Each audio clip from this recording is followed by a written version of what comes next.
بسم اللہ الرحمن الرحیم۔ عزیز طلبہ السلام علیکم۔ بچوں، آج ہم لوگ نظم نمبر 3 برسات کی بہاریں کی مشق حل کرنے جا رہے ہیں، اس کی دہرائی کریں گے۔ مشق میں پہلا سوال ہمارے پاس مختصر سوالات کے حوالے سے ہے۔ مختصر سوالات میں سب سے پہلے پوچھا گیا ہے پہلے بند میں کون سے قافیے استعمال ہوئے ہیں۔ تو عزیز طلبہ، قافیے آپ لوگوں کو لاسٹ ٹائم بھی بتایا گیا تھا، قافیے ان الفاظ کو کہتے ہیں جو ہم وزن الفاظ ہوتے ہیں، ہم آواز الفاظ ہوتے ہیں، جن کا ساؤنڈ سیم ہوتا ہے لیکن الفاظ مختلف ہوتے ہیں۔ تو ہمارے پاس یہاں پر برسات، باغات، قطرات اور گات یہ بطور قافیہ استعمال ہوئے ہیں۔ پہلے بند میں قافیے کے طور پر یہ الفاظ استعمال ہوئے ہیں: برسات، باغات، قطرات اور گات۔ پھر اس کے بعد دوسرا سوال ہمارے پاس تیسرے بند میں موجود ردیف کی نشاندہی کریں۔ تو عزیز طلبہ، ردیف کسے کہتے ہیں؟ ردیف آپ لوگوں کو بتایا گیا تھا، ردیف قافیے کے بعد آنے والے الفاظ ہوتے ہیں۔ تو تیسرے بند میں ہمارے پاس بطور ردیف جو سا لفظ استعمال ہوا ہے، بند نمبر یہ ہمارے پاس 3 ہے۔ یہ لفظ ہرے بچھونے، ہرے بچھونے، ہرے بچھونے، یہ ردیف قافیے کے بعد آنے والے ہم ایک ہی طرح کے الفاظ ہوتے ہیں۔ یہ ایک ہو سکتا ہے، ایک سے زائد بھی ہو سکتے ہیں۔ یہاں پر ہرے بچھونے، ہرے بچھونے، یہ لفظ جو ہے یہ بطور ردیف تیسرے بند میں استعمال ہوا ہے۔ لفظ ہرے بچھونے تیسرے بند میں بطور ردیف استعمال ہوا ہے۔ اس کے بعد چوتھے بند میں کون سا لفظ بطور ردیف استعمال ہوا ہے؟ تو چوتھے بند میں عزیز طلبہ کوئی لفظ بطور ردیف استعمال نہیں ہوا۔ اور سوال نمبر آگے دال جز ہمارے پاس تیتر اللہ تعالیٰ کی عظمت کیسے بیان کرتے ہیں؟ تو تیتر بھی اللہ تعالیٰ کی عظمت بیان کرتے ہوئے تیتر پکارتے ہیں سبحان تیری قدرت۔ ان الفاظ کے ساتھ وہ اللہ تعالیٰ کی قدرت بیان کر رہے ہوتے ہیں۔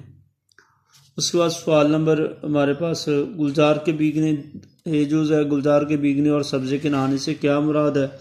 گلزار باغات کو کہتے ہیں، یعنی گلزار یعنی باغ بارش سے بھیگا ہوا نظر آ رہا ہے اور بارش سے سبزہ بھی دھل گیا ہے اور گرد و غبار سے پاک ہو جاتا ہے، اور سبزہ یوں معلوم ہوتا ہے جیسے نہایا ہوا ہو۔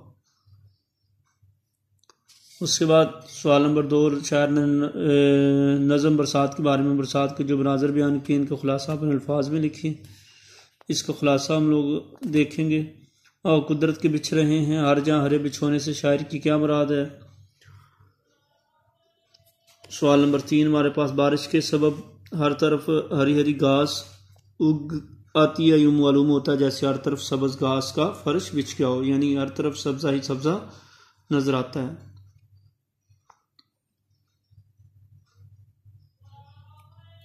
اس کے بعد ہمارے پاس سوال نمبر 4 ہے اعراب لگانے کے حوالے سے۔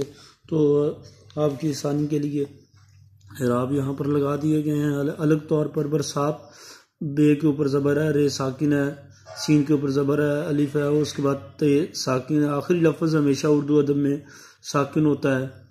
لہ لہاہٹ، لام زبر ہے، ہے ساکن ہے، لام پھر زبر ہے، ہے کے اوپر زبر ہے، ہے کے اوپر زبر ہے اور ٹے ساکن ہے۔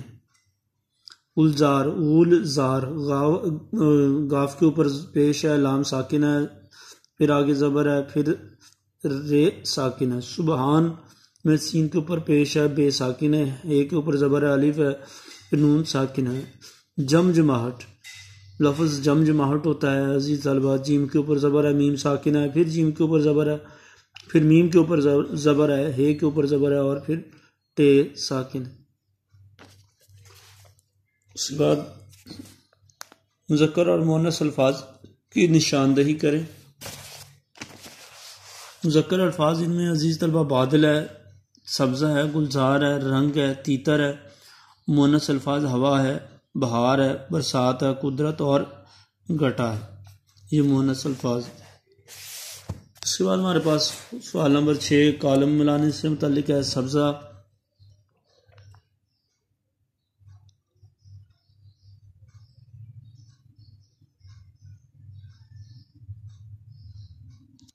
سبزہ لہلہارا ہوتا ہے، لہلہاہٹ سبزے کی، بوندیں جمجماہٹ، بادل مست، پانی، جل تھل، ہرے، بچھونے، تیتر، سبحان، ماہ، تابہ ماہی، ماہی، ابر، سیاہی۔ اس کے بعد سوال نمبر 7 ہے، اچھا یہ جس نظم کے ہر بند میں ایک ہی مصرع بار بار دہرایا جائے اسے ٹیپ کا مصرع کہتے ہیں۔ اس نظم میں ٹیپ کے مصرعے کی نشاندہی کریں۔ تو یہ کیا کیا مچی ہے یارو، برسات کی بہاریں، کل جو مصرع آ رہا تھا بار بار، اسے ٹیپ کا مصرع کہتے ہیں، جو ہم نے تشریح میں بار بار پڑھا۔ نظم برسات کے بارے کا خلاصہ تحریر کریں، یہ خلاصہ ہم لوگ کریں گے نیکسٹ لیکچر میں۔ مندرجہ ذیل الفاظ کو جملوں میں استعمال کریں، یہ جملوں میں آپ خود استعمال کریں گے۔ لہلہاہٹ لہلہانا ہوتا ہے، جل تھل پانی ہی پانی ہو جانا، گلزار باغ گٹائیں، سیاہ بادل، ماہ تابہ ماہی، ماہ چاند کو کہتے ہیں، ماہی مچھلی کو کہتے ہیں، چاند اور مچھلی۔ اچھا اس کے بعد یہ تشبیہ سے متعلق بحث ہے، تشبیہ کسے کہتے ہیں، تشبیہ کے ارکان کتنے ہیں، اس پر بحث کی گئی ہے، اور اس بحث کو سمجھنے کے لیے تفصیلی طور پر ایک لیکچر عزیز طلبہ آپ لوگوں کو درکار ہے۔ بہرحال مختصر یہاں پر اس کی بحث ذکر کرتا ہوں میں۔ تشبیہ کو سمجھنے کے لیے عزیز طلبہ توجہ کے ساتھ دیکھیں، تشبیہ کسے کہتے ہیں۔ تشبیہ عزیز طلبہ کسی مشترکہ وصف یا خامی کی بنا پر ایک چیز کو دوسری چیز کی مثل قرار دینا تشبیہ کہلاتا ہے۔ جیسے میرا بیٹا شیر کی طرح بہادر ہے، یہاں پر جو ہے وہ بہادری، شیر کی جو ہے وہ پہچان بہادری سے ہوتی ہے، اور بیٹے کے اندر بھی جو ہے وہ بہادری بیان کرنا مقصود تھا، اس وجہ سے بیٹے کی بہادری، شیر کی بہادری یہ کامن ہے، مشترک ہے، اس بنا پر بیٹے کو شیر کے ساتھ تشبیہ دی گئی ہے۔ ارکان تشبیہ عزیز طلبہ 5 ہے۔ تشبیہ کے ارکان: مشبہ، مشبہ بہی، حرف تشبیہ، غرض تشبیہ، وجہ تشبیہ۔ مشبہ کسے کہتے ہیں؟ مشبہ جس کو تشبیہ دی جائے، یہاں پر بیٹا جو ہے یہ مشبہ ہے، اور جس کے مشبہ بہی اسے کہتے ہیں جس کے ساتھ تشبیہ دی جائے، یہاں پر شیر کے ساتھ تشبیہ دی گئی ہے، یہ مشبہ بہی ہے۔ حرف تشبیہ وہ حروف جن کے ذریعے تشبیہ دی جائے، جیسے کی طرح، یہاں پر کی طرح، کی مانند، اس طرح اور بھی مختلف الفاظ ہو سکتے ہیں، یہ حرف تشبیہ ہے۔ اور وجہ تشبیہ وہ مقصد، وجہ تشبیہ کہتے ہیں جس وجہ سے، جس بنیاد پر تشبیہ دی جا رہی ہے، یعنی وہ مشترکہ وصف کیا ہے، یہ خامی کیا ہے، ریزن کیا ہے۔ تو یہاں پر بہادری یہ مشترکہ وصف تھا، یہ وجہ تشبیہ ہے، تشبیہ دینے کی وجہ بنا ہے بہادری، تو یہاں پر یہ وجہ تشبیہ ہے۔ غرض تشبیہ وہ اس تشبیہ کے پیچھے چھپا ہوا مقصد ہے، وہ مقصد ہے جس کے تحت تشبیہ دی گئی، اور وہ اس مثال میں مقصد اپنے بیٹے کی بہادری بیان کرنا مقصود تھا، یہ غرض تشبیہ ہے۔ غرض تشبیہ کا ذکر مثال میں تو واضح طور پر نہیں بتایا جاتا، البتہ یہ اس کے پیچھے جو مقصد ہوتا ہے تشبیہ دینے کے، اسے غرض تشبیہ کہتے ہیں۔ تو عزیز طلبہ یہ تشبیہ اور تشبیہ کے متعلق اس کے کچھ لوازمات یعنی ارکان کا ذکر ہے۔ تو انشاءاللہ نیکسٹ لیکچر کے ساتھ کل ملتے ہیں، کل تک کے لیے اللہ حافظ، السلام علیکم۔